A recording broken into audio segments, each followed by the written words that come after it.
Hello, I am Ms. Hartley. I'm the media coordinator at Easley Elementary in Durham, North Carolina, and welcome to First Chapter Fridays.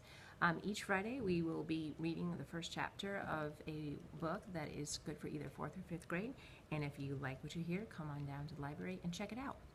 Today we're going to start off with Pax by Sarah Pennypacker. Pax takes place in an unknown setting. It's either in the future or in the past, but it's set in a time of great war.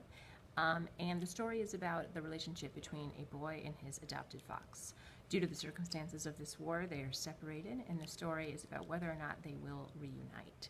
So will the search for a lost love during this dangerous time result in disaster, or will it have a happy ending? Well, let's see if we can find out.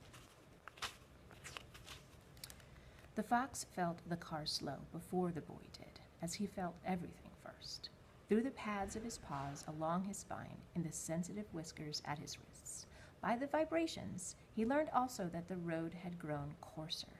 He stretched up from his boy's lap, and he sniffed at the threads of scent that were leaking in through the window, which told him that they were now traveling into the woodlands.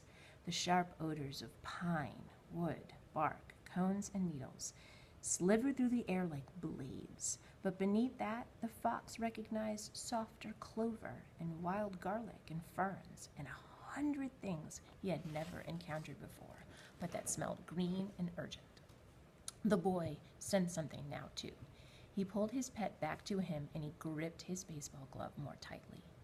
The boy's anxiety surprised the fox.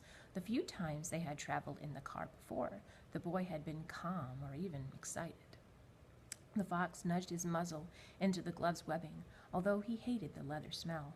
His boy always laughed when he did this. He would close the glove around the pet's head, play wrestling, and in this way the fox would always distract him. But today, the boy lifted his pet and he buried his face into the fox's white ruff, pressing hard. It was then that the fox realized that the boy was crying. He twisted around to study his face to be sure. Yes, crying. Although without a sound, something the fox had never known him to do. The boy hadn't shed tears for a very long time, but the fox remembered, always before he had cried out, as if to demand attention to be paid to the curious occurrence of salty water that was streaming from his eyes. The fox licked at the tears, and then he grew more confused. There was no scent of blood. He squirmed out of the boy's arms to inspect his human more carefully, alarmed that he would have failed to notice such an injury, although his sense of smell was never wrong. No blood, not even the underskin pooling of a bruise or the marrow leak of a cracked bone, which had happened once. The car pulled to the right, and the suitcase beside them shifted. By its scent, the fox knew that it held the boy's clothing and the things from his room that he handled the most often. The photo he kept on the top of his bureau, and the items that he hid in his bottom drawer. He pawed at the corner, hoping to pry open the suitcase enough for the boy's weak nose to smell these favored things and then be comforted. But just then the car slowed again, and this time it came to a rumbling crawl. The boy slumped forward with his head in his hands. The fox's heartbeat climbed, and the brushy hairs of his tail lifted. The charred metal scent of the father's new clothing was burning his throat. He leaped to the window and he scratched at it. Sometimes at home, his boy would raise a similar glass wall if he did this. He always did feel better when the glass wall was lifted, but instead, the boy pulled him down onto his lap again and he spoke to his father in a begging tone. The fox had learned the meaning of many human words, and he often used one of them now. No. The no word was linked to two names that he knew, his own and the boy's. He listened carefully, but today it was just the no pleaded to the father over and over and over. The car juttled to a full stop and then tilted off to the right with a cloud of dust rising beyond the window. The father reached over the seat again, and after saying something to his son in a soft voice that did not match his hard lie scent, he grabbed the fox by the scruff of his neck. The boy did not resist, so the fox did not resist. He hung limp and vulnerable in the man's grasp, although he was now frightened enough to nip. He would not displease his humans today. The father opened up the car door, strode over the gravel and the patchy weeds to the edge of the wood, and the boy got out and followed. The father set the fox down, and the fox bounded out of his reach. He locked his gaze on the two humans, and he was surprised to notice they were nearly the same height now. The boy had grown very tall recently. The father pointed to the woods, and the boy looked again at his father for a long moment, his eyes streaming again. And then he dried his face with the neck of his t-shirt, and he nodded. He reached into his jeans pocket and withdrew an old plastic soldier, the fox's favorite toy. The fox came to alert, ready for the familiar game. The boy would throw the toy, and then he would track it down, a feat the boy always seemed to find remarkable. He would then retrieve the toy and wait with it in his mouth until the boy found him and then took it back to toss again.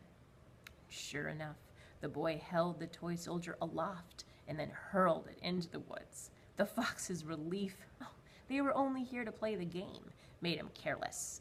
So he streaked towards the woods without looking back at his humans. If he had, he would have seen the boy watching wrench away from his father and cross his arms over his face, and then he would have returned. Whatever his boy needed, protection, distraction, affection, he would have offered. But instead, he set out after the toy, finding it was slightly more difficult than usual, as there were so many other fresher odors in the woods, but only slightly. After all, the scent of his boy was on the toy, and that is a scent he could find anywhere. The toy soldier lay face down at the bottom of a burled root of a butternut tree, as if he had pitched himself there in despair. His rifle pressed tirelessly against his face, but was buried to the hilt in leaf litter. The fox nudged the toy free, he took it between his teeth, he rose on his haunches, and allowed his boy to find him. In the still woods, the only movements were bars of sunlight glinting like green grass through the leafy canopy. He searched higher, and there was no sign of his boy. A prickle of worry shivered up the fox's spine. He dropped the toy and barked. There was no response. He barked again, but it was answered by only silence. If this is a new game, he didn't like it. He picked up the toy soldier and began to retrace his trail. As he leapt out of the woods, a jay streaked in above him shrieking, and the fox froze, torn. Oh, the boy was waiting to play the game, but birds! For hours upon hours he had watched birds from his pen, quivering at the sight of them, slicing through the sky as recklessly as the lightning he often saw on summer evenings. The freedom of their flights had always memorized him. The jay called again, deeper in the forest now, but answered by a chorus of reply. And for one moment the fox hesitated, peeking into the trees for another sight of that electric blue wedge. But then, behind him, he heard a car door slam shut, and then another. He bounded at full speed, heedless of the briars that tore at his cheeks. The car's engine roared to life, and the fox skidded to a stop at the edge of the road. His boy rolled the window down, and he reached his arms out. And as the car sped away in a pelting spray of gravel, the father cried out the boy's name, "Peter!" And the boy cried out the only other name that the fox knew, Pax. That's the end of the first chapter of Pax by Sarah Pennypacker. If you'd like to read more and find out what happens next, come to the library and check it out.